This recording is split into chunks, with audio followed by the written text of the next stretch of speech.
Sa kauna-unahang pagkakataon, napasok na ng Philippine media ang isang evacuation center sa Felda sa Habat sa Sabah, kung saan lumikas ang maraming Pilipinong naipit sa bakbakan ng Malaysian Police at ng Sultanato ng Sulu.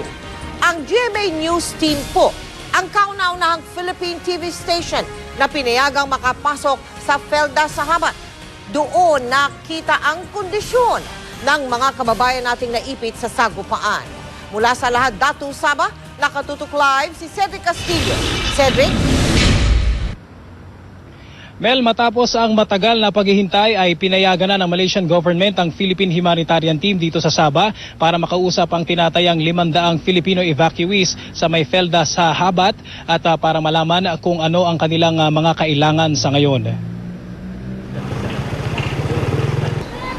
Sa lumipas na 48 oras, tinig ng mga residente at hindi nagliliparang bala ang umaalingaw sa bahaging ito ng Felda sa Habat, isang distrito sa Lahad Datu, Sabah.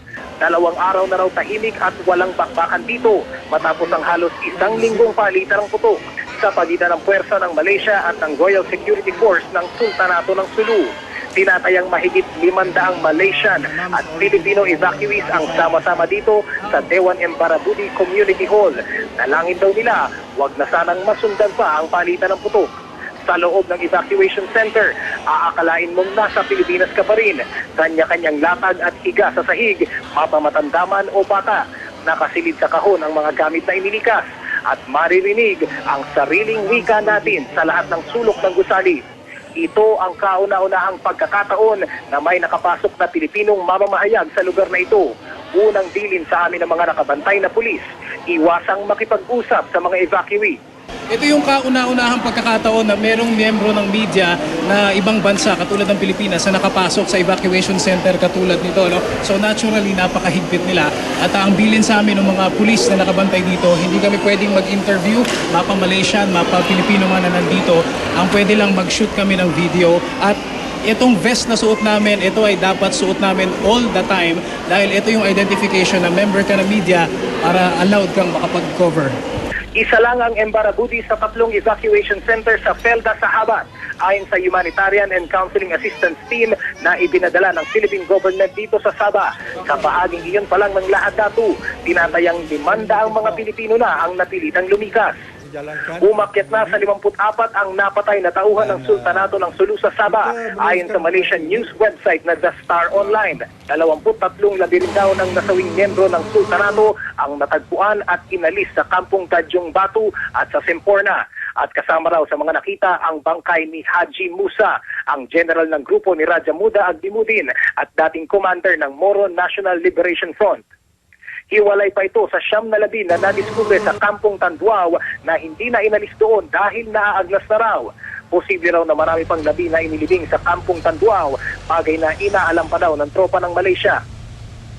Ayon sa Agence France Press, bukod sa 54 na nasawing tauhan ng Sultanato, 8 puwersa ng Malaysia ang namatay.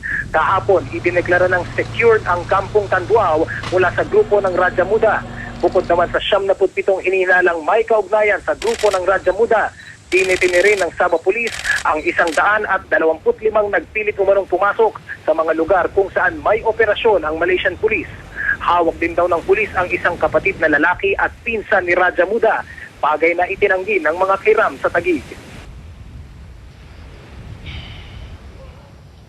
Mel, sa kauna-unang pagkakataon ay pinayagan na rin ang Philippine media para makapag-cover ng press con doon sa Felda sa Habat na pinangungunahan ng Malaysian Security Forces. Yun nga lang ay na-cancel ang press con ngayong araw at samantala ay nagpapatuloy pa rin daw ang mapping up operations para tugisin ang mga tauhan ng Sultanato ng Sulu. Mel?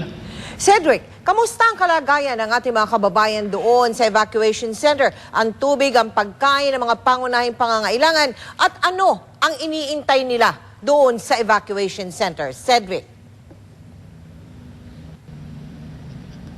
Okay, yes ma'am. Ang nabanggit din kanina, bahagya kasi nating nakausap itong mga Pilipino na lumapit sa atin dahil meron nakasupply ng tubig. Wala naman daw silang programa. Yun nga lang, ang sinakailangan daw nila, hinihiling nila ay yung mga medical at ang mga gagamitin pang medical treatment. At saka kung pwede raw, pwedeng mag-alagay ng ambulansya doon sa ngayon, wala pa naman daw nagkakasakit sa mga bata doon sa, doon sa evacuation center. Pero yun daw yung kanilang iniiwasan sa hotel. Maraming salamat sa iyo, Sir de Castillo.